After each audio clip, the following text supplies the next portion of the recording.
जय भोलेनाथ, जय शिव शंकर।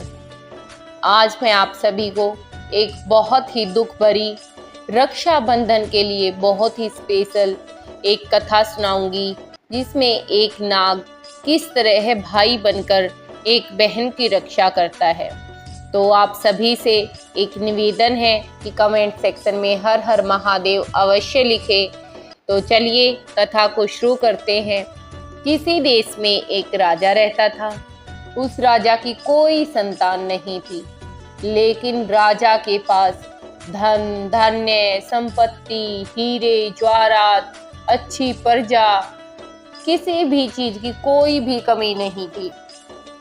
राजा हमेशा अपनी प्रजा का ध्यान रखता और उनके साथ खुशी से रहता, लेकिन प्रजा ये सोचती थी कि हमारा राजा निर्वंश है, अगर हम उसके यहाँ से कुछ दान और दक्षिणा लेंगे तो हम भी निर्वंश हो जाएंगे, हमसे भी संतान प्राप्ति का सुख छिन जाएगा।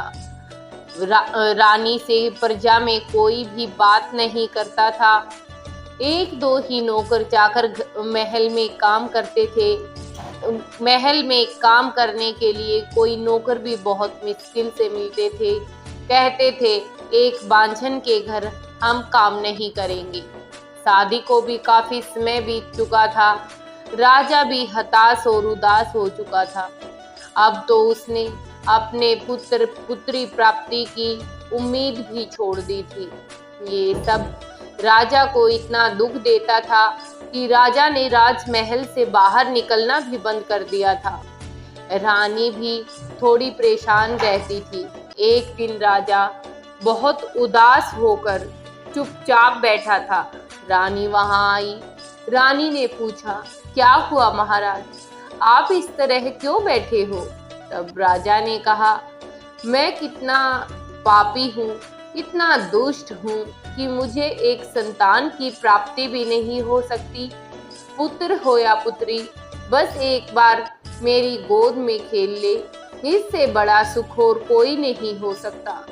राजा ने कहा, क्या करूं इस धन संपत्ति का, बांटने पर कोई लेने वाला तक नहीं है। ऐसे क्या गुनाह मैंने किए जो भगवान मेरे साथ ऐसा सब कर रहा है। रानी राजा को समझाती कि आप बिल्कुल भी चिंता ना करें, मुझे पूरा यकीन है मेरी महादेव की भक्ति और मेरी भक्ति और महादेव की शक्ति, मुझे इन दोनों पर विश्वास है। मेरा विश्वास जीत जाएगा और मैं एक पुत्र को जन्म देकर आपके वंश को आगे जरूर बढ़ाऊंगी।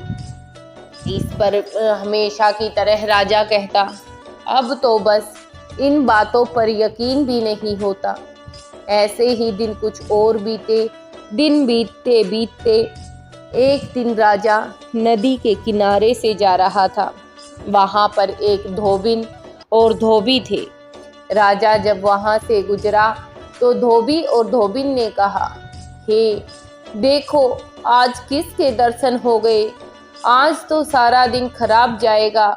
मुझे नहीं लगता आज हम किसी के कपड़े मिलेंगे जिसको धुलकर हम घर का गुजारा कर सके। कैसे निर्वंशी का मुंह हमने देख लिया।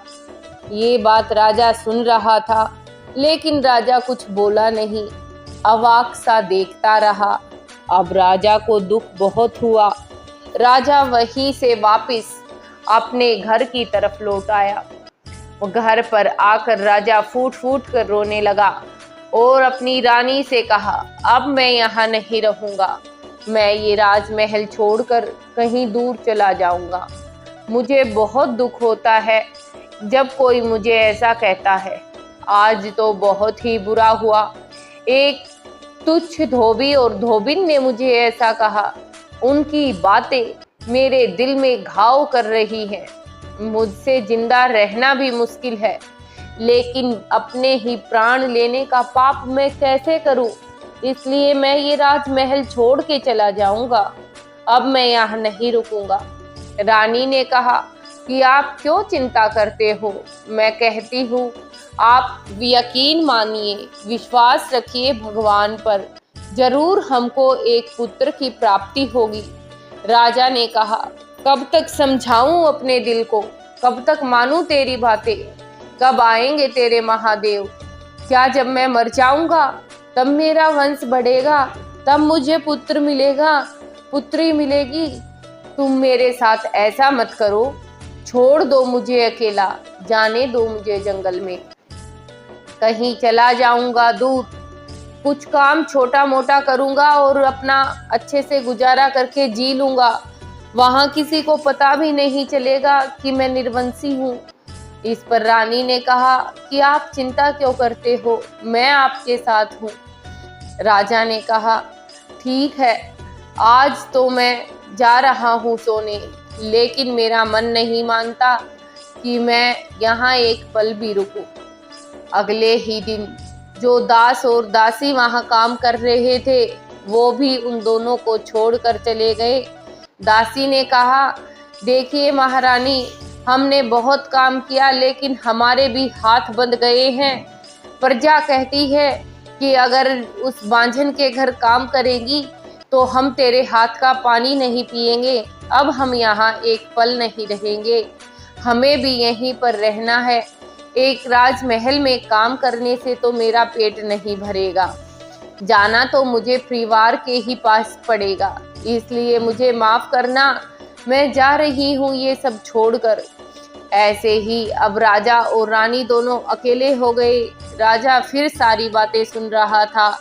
राजा कुछ न बोला।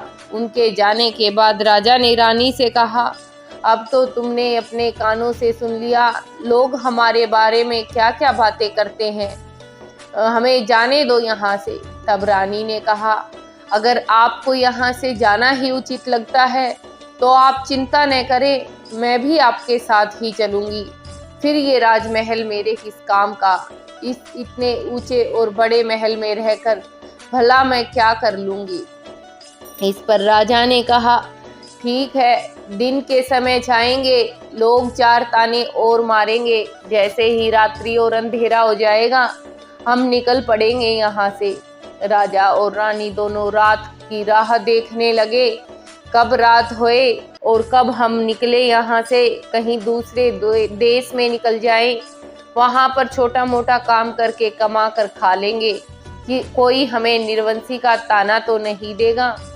इस पर राजा और रानी दोनों जैसे ही रात के 12 बजने को आए, काली गहरी अंधेरी रात थी, उन्होंने घर से निकलने की सोची तो रानी ने कहा नहीं, हम सुबह के 4 बजे यहाँ से निकलेंगे ताकि हम जल्दी से कहीं पहुँच जाएं और हमें कोई ठिकाना मिल जाए। सुबह के 4 बजे अंधेरा अब भी काफ़ी था। राजा और रानी दोनों चल पड़े। चलते चलते चलते चलते उनको शाम हो गई और शाम से पता ही ना चला कि कब वो रात में ढल गई। और जब वो रात होने ही वाली थी, शाम हो गई थी, उस समय वो एक जंगल में थे।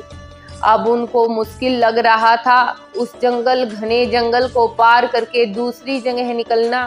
तो राजा ने रानी से कहा कि सुनो प्रिय, हम दोनों यहीं पर रात बिता लेते हैं, इस पेड़ के नीचे सो जाएंगे।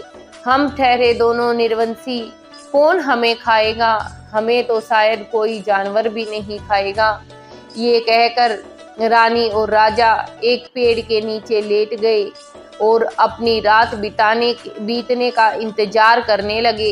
राजा की लेटने के बाद आंख लग गई और जब राजा सो रहा था तो रानी गहरे विचारों में डूबी हुई थी और सोच रही थी, मैं कैसी अभागी पत्नी हूँ जो अपने पति को एक संतान का सुख भी न दे पाई। मेरे वजह से आज मेरे पति को इतना बड़ा राजमहल त्यागना पड़ा है और मेरी साथ इन जंगलों में भटक रहा है। आखिर उसकी क्या गलती थी। इतनी ही देर में रानी देखती है कि एक चील उड़ती हुई, चिल्लाती हुई, मुझे छोड़ दो करती हुई वहां पर आ रही है। रानी ने देखा तो पीछे की तरफ एक बड़ा सा अजगर नाग भी उसके पीछे बड़ा सा मुंह खोल कर लगा हुआ था। रानी को ये देखकर बड़ी हैरानी हुई। चील कह रही थी, नागराज भैया मुझे आज छोड़ दो, मेरे घोंसले में 2 अंडे हैं। जब वो मेरे बच्चे बाहर निकलेंगे तो उनको चुग्गा दाना कौन देगा? मेरे बच्चों को थोड़ा सा बड़ा हो जाने दो, फिर चाहे तुम मुझे खा लेना। इस पर अजगर ने कहा कि मैं तो तुझे भी खाऊंगा और तेरे बच्चों को भी खाऊंगा, उनको भला मैं थोड़े ना छोड़ूंगा। इस पर चील रोए और बिलखे, कहे आप हमारे प्राण छोड़ दो, मेरी छोटी सी चील को खाने से भला आपके इतने बड़े और विशाल शरीर को होगा भी क्या? थोड़ी ही देर में फिर से भूख लग जाएगी, आप मुझे जाने दो, मैं अपने बच्चों की देखभाल भी कर लूंगी। लेकिन अजगर मानने का नाम ही नहीं ले रहा था और ये सारी बातें रानी सुन रही थी। रानी ने अजगर से हाथ जोड़कर कहा, हे नाग देवता, मैं आपसे प्रार्थना करती हूँ कि आप इस चील को जाने दे। इसके बच्चे इसकी राह देख रहे होंगे और आप इसके बदले में अगर खाना ही है तो मुझे खा लीजिए, पर इस चील के प्राण आप छोड़ दीजिए। इतना कहने पर अजगर रानी की तरफ देखने लगा। फिर रानी आगे बोली, अजगर देवता, ये चील और इसके बच्चे खाने से तो आप पल भर में ही फिर भूखे हो जाओगे, फिर आपको भोजन की तलाश करनी पड़ेगी और मेरा तो इतना बड़ा शरीर है, आपके पेट में कई दिनों तक पड़ी रहूंगी, कई दिन तक आपको भोजन की जरूरत भी ना पड़ेगी। इस पर चील बोली कि हे माता, आप जो भी हो आप बहुत ही अच्छी हो, मैं आपको आशीर्वाद देती हूँ कि आपकी संतान, आपका पुत्र अमर रहे, अजर रहे, उसको कभी कोई दुख ना हो, आपको कभी कोई दुख ना हो। भगवान करे आपके पुत्र को मेरी भी उम्र लग जाए, आपका पुत्र एक स्वाभिमानी और बहुत ही अच्छा हो जो हमेशा आपकी सेवा करे। ये सुनकर रानी फूट फूट कर रोने लगी। तो चील ने कहा कि क्या हुआ? तब रानी ने कहा, आपने आशीर्वाद दिया, मुझे बड़ा अच्छा लगा, लेकिन किसके लिए? मेरी तो कोई संतान नहीं है, हम तो इसी वजह से अपना महल छोड़कर आ गए, अब भला यह आशीर्वाद किस काम का? इस पर चील ने कहा, हे रानी, तुम बिल्कुल ना घबराओ, देखना मेरे आशीर्वाद से कुछ समय बाद ही तुम्हें अच्छे एक सुंदर और यशस्वी पुत्र की प्राप्ति होगी। ये कहकर चील वहां से चली गई। अजगर ने चील को जाने दिया। रानी ने कहा, हे नाग देवता, आप मुझे खा सकते हैं। इस पर अजगर नाग ने कहा कि मैं इतना निष्ठुर और पापी नहीं जो इतनी दयावान औरत को खा लूं, जो अपने प्राणों की रक्षा न करते हुए दूसरे प्राणों की रक्षा करती है। अपने बारे में एक पल भर के लिए नहीं सोचा और तुमने उस चील के प्राण बचा दिए। एक छोटे से पक्षी के लिए कोई इतना बड़ा त्याग कैसे कर सकता है? तो भला क्या मैं एक दिन भूखा रहकर तेरे इस त्याग को अपना थोड़ा सा पुण्य न कमा लूंगा? ये कहकर अजगर रानी को कहने लगा, हे रानी, मुझे तुम बहुत अच्छी लगी, मैं तुमसे संबंध बनाना चाहता हूँ, मैं तुझे अपनी बहन के रूप में देखता हूँ और आज से मैं तेरा भाई हूँ। इस पर रानी बहुत खुश हुई और रानी ने कहा, हाँ, मेरा तो कोई भाई भी नहीं है, मैं भी बहुत खुश हूँ कि आज के बाद मेरा भी कोई भाई है। इस पर नाग देवता ने कहा कि मैं तुम्हारे घर आना चाहता हूँ और मैं हमेशा ही तेरे घर आया करूँगा। ये सावन का महीना चल रहा है, इस महीने में राखी और रक्षाबंधन आता है, उस दिन मैं तेरे घर आऊँगा। रानी ने भी कहा, भाई, मैं तेरा इंतजार करूँगी, मुझे तो शायद जीवन की सारी खुशियाँ ही मिल गई। ये कहकर अजगर भी लौट गया और रानी भी सो गई। रानी को एक चैन की सांस आ रही थी, जैसे वो बहुत सुख की प्राप्ति उसे हुई हो। अब उन दोनों ने एक ठिकाना, राजा और रानी ने सुबह हुई एक ठिकाना खोज लिया। वहाँ राजा लकड़ियाँ काटता बेचता, रानी भी जंगल में साथ साथ फिरती। ऐसे ही कुछ समय बीता। कुछ समय के बाद रानी गर्भवती हो गई। रानी को 1, 2, तीसरा महीना चला। तीसरे महीने में रानी को एहसास हुआ। रानी ने कहा कि सुनिए, मुझे तो लगता है कि मेरे गर्भ में आपका बच्चा पल रहा है। तब राजा ने कहा, ये तुम्हारा वहम है। यहाँ पर फूल पत्ती बेल पत्र ये सब खाकर तुम वैसे ही अलसाई और थकान महसूस कर रही हो, और कुछ भी नहीं। इसीलिए तुम्हें कभी कभार उल्टियों जैसा मन होता है।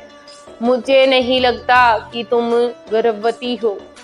इस पर रानी चुप रही। रानी कुछ न बोली। ऐसे ही धीरे धीरे 5वां, 6ठा, 4था, 5वां, 6ठा, 7वां, 8वां, अब 9वां महीना आ गया। रानी का पेट अच्छे से दिखने लगा। अब रानी ने कहा, आप मेरा यकीन मानिए, देखिए मेरी हालत, मैं एक बच्चे को जन्म देने वाली हूँ। चलिए अपने राजमहल को लौट चलते हैं। राजा ने कहा, नहीं, मैं जब तक राजमहल में नहीं जाऊंगा जब तक मेरी गोद में बच्चा न होगा। क्या पता मुझे इस निर्वंशी को अब प्रजा वहां देखना भी ना चाहे और मुझे वहां से मार कर भगा दे, फिर भला मैं उनको क्या मुंह दिखाऊंगा। इस पर कुछ समय और बीता। अब रानी का समय आ गया जब वो एक बच्चे को जन्म देने वाली थी। अब रानी दर्द से रोए चिल्लाए, अपने माता पिता, घर परिवार, राजा सबको याद कर रही और एक बच्चे को पैदा करने की जो उत्पीड़न थी उसको सह रही। राजा से बोली कि हे महाराज, आसपास कोई दिखे तो मेरे प्राणों की रक्षा के लिए आप उसको बुलाइए। मुझे तो लगता है आज मेरे प्राण ही निकल जाएंगे। पता नहीं इतना दर्द क्यों हो रहा है। अब राजा इधर उधर भागा। वहां पर साक्षात वन की देवी प्रकट हो गई एक बुढ़िया के रूप में और राजा से कहा, क्या हुआ बेटा, क्यों इधर उधर दौड़ रहा है।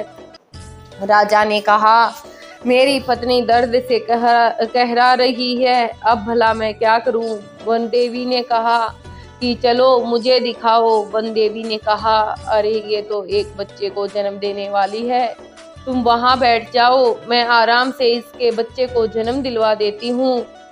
वन देवी ने बड़े ही आराम से बच्चे को जन्म दिलवाया। एक सुंदर पुत्र राजा की गोद में लाकर डाला और कहा, ये लीजिए बेटा, तुम्हारा पुत्र हुआ है। इसका तो चेहरा बहुत ही यशस्वी और तेजस्वी दिख रहा है। बड़ा होकर तुम्हारी खूब सेवा करेगा। बहुत ही भव्य और सुंदर इसका मुख है। तब राजा की खुशी का कोई ठिकाना न रहा। अब राजा उस बुढ़िया को कहे कि माई, तू मेरे महल में चल, मैं एक राजा हूँ, मेरे पास धन संपत्ति की कोई कमी नहीं है। तुझे मैं धन संपत्ति से, सोने से पीली कर दूंगा। माई, जो खुशी आज तेरे हाथों से मेरी गोद में आई है उसका मेरे लिए कोई ठिकाना न है।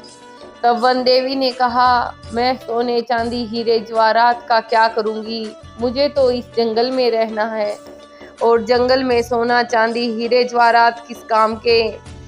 तब राजा ने कहा, तो माई एक बार मेरे घर चलिए और भोजन करके आइए, मैं आपकी अपने हाथों से सेवा करूंगा। तब वन देवी ने कहा, वैसे तो मैं किसी के घर नहीं जाती, लेकिन तुम कहते हो तो मैं जरूर एक बार तुम्हारे घर आऊंगी। जब बच्चे की छठी होगी तो इसको आशीर्वाद देकर जाऊंगी। राजा रानी अपने महल की तरफ लौटे। खुशी अपार थी।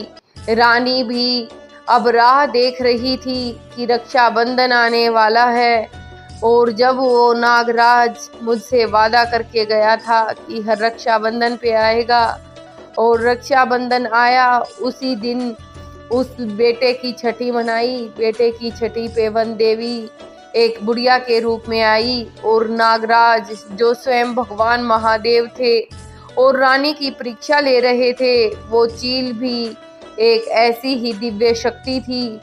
वो सब मिलकर रानी की परीक्षा ले रहे थे। महादेव फिर से आए रक्षाबंधन पर और दोनों पुत्र और माता को आशीर्वाद दिया और कहा कि बेटी, मैं तेरा भाई हूँ, जब भी तू मुझे पुकारेगी मैं दौड़ा चला आऊँगा। तेरी भक्ति और शक्ति बहुत ही अपार है, तू बड़ी दयावान है, तेरा बच्चा तेरी खूब सेवा करेगा और आज से तू पुत्रवती भी है और तेरे पास भाई भी है। तेरे जीवन में कोई कमी न रहेगी, कोई कमी हो तो मुझे बताना। बोलिए भोले बाबा की जय हो। हर हर महादेव। दोस्तों, अगर कहानी पसंद आती है तो कहानी को ज़्यादा से ज़्यादा शेयर करें। आपका बहुत बहुत धन्यवाद होगा। जय शिव शंकर, जय भोलेनाथ।